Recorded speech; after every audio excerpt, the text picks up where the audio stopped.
PKK untuk mengikuti penilaian ujung lapak lomba desa dan kelurahan serta pelaksanaan terbaik 10 program pokok PKK tahun 2023 tingkat Provinsi Jawa Timur.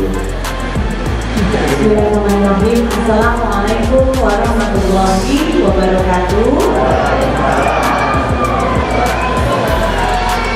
Selamat pagi. Sudah menjelang siang sedikit, mudah-mudahan semuanya. Yang saya hormati, yang saya sayangi, Ibu Ketua Tim PKK Kota Probolinggo, Ibu Haji